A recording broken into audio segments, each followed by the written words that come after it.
Coming up on Evening Edition, Carbondale police search for a suspect in a weekend shooting. Plus, more than 300,000 students in Chicago miss school for a fourth day as the teachers' strike continues.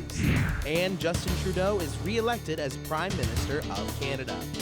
Live from Southern Illinois University, you're watching River Region Evening Edition. Carbondale police officers want you to be on the lookout for a man they say is armed and dangerous. Good evening, I'm Kyler Giebert. And I'm Jacob Gordon. 38-year-old Antonio Watson of Carbondale is a suspect in the shooting that happened Sunday morning. The victim told police he got into an argument with Watson and two other men in the 600 block of West Main Street. Police say the other man ran away after the shooting. The victim was treated and released at a local hospital. Anyone with information about this incident or the whereabouts of Watson should call Carbondale Police or Crime Stoppers at 549-COPS. The U.S. Forest Service is conducting a search in the Shawnee National Forest near Inspiration Point for a hiker who went missing Sunday. The unnamed hiker was last contacted near Bald Knob Cross of Peace and was headed to Inspiration Point but never made it to his destination.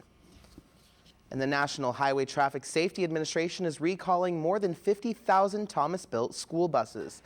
The agency says the seat backs in the buses could be lacking in sufficient impact absorption, which could lead to the risk of injury in the event of a crash. The recall affects some Thomas-built bus models from 2014 through 2020. Anyone with questions about the recall can contact the NHTSA's Vehicle Safety Hotline. Governor J.B. Pritzker says Illinois will double the amount of money it spends on road building and repairs over the next 5 years. This is part of a $45 billion statewide construction program, which was approved last year. The state will spend $23 billion by 2025 on concrete for its deteriorating network of roadways. Former Illinois Congressman and U.S. Secretary of Transportation Ray LaHood spoke about the challenges of bipartisanship at SIU last night. His speech was part of a series sponsored by the Paul Simon Public Policy Institute. LaHood also talked about what's wrong with politics. Money in politics, way too much. If you want to run for a U.S. House seat, probably cost you a minimum of $1 million. John Shimkus is going to retire. He represents 30 counties down this way. I don't know how many people are going to run, but it's going to cost somebody a lot of money. LaHood presided over President Clinton's impeachment when he was in Congress. He says there are not enough senators who would vote to impeach President Trump. SIU students had an opportunity to speak with a professor who has made waves in documentary filmmaking. Denise Ward Brown is a professor at Washington University in St. Louis and a documentary filmmaker. Brown's films are focused heavily on the history of racism and social issues in America. Denise Ward Brown spoke with students about her filmmaking process and the importance of looking at history through documentary. There's so many glittery, fun, crazy, wild, absurd things going on today that it looks like whatever is new is the best. We should always remember the shoulders we stand on. The sand under us is solid ground. We should always remember that. Professor Brown's documentary, Never Been a Time, is being screened right now in Guyon Auditorium. All right, well, Kyler, it was nice to see the sunshine back again today after a cloudy day yesterday. It really was. I hope that sunshine is going to stick around for a little while. Diamond Palmer is here now with the first look at weather. Diamond, how long can we expect that sunshine to stay?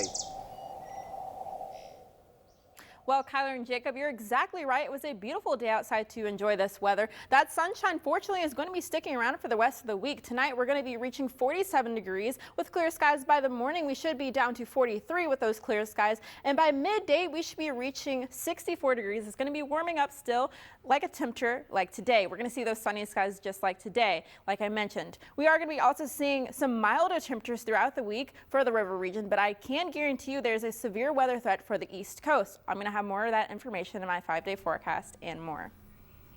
Thanks, Diamond. SIU held its 6th annual campus tree walk today. 140 fourth graders from Carruthers Elementary School in Murfreesboro visited SIU campus to learn more about trees and why they are important.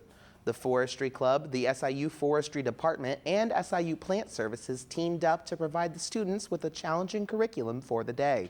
They're walking through Thompson Woods, they're going over by the lake, they're learning about different aspects of a variety of trees, they're studying some tree rings and learning about the growth of trees. Along with this yearly event, SIU also plants trees each spring for its Tree Campus USA designation. A strike by members of the Chicago Teachers Union continued into its 4th day today, as union members give Mayor Lori Lightfoot an F grade for her negotiation efforts. Lightfoot says there's no money available than what is currently being offered. Democrat presidential candidate Elizabeth Warren joined teachers on the picket line today. The president of the union insists teachers won't go back to work without a legally binding agreement. We thought we were making good progress at the table as I came into negotiations today, and I find my hopes dashed in that regard. We're going to obviously continue making ourselves available for bargaining, but I have to say that unless there's a change at the top of the city in regards to their willingness to make meaningful changes, we are not likely seeing a quick settlement to the current strike. Teachers are also on strike in the LaSalle County community of Mendota, and the Addison Teachers Association near Chicago has also filed an intent to strike notice. Ahead on Evening Edition, Canada re-elects Justin Trudeau as Prime Minister. Plus, severe weather tears through much of the Midwest. You're watching Evening Edition at 5.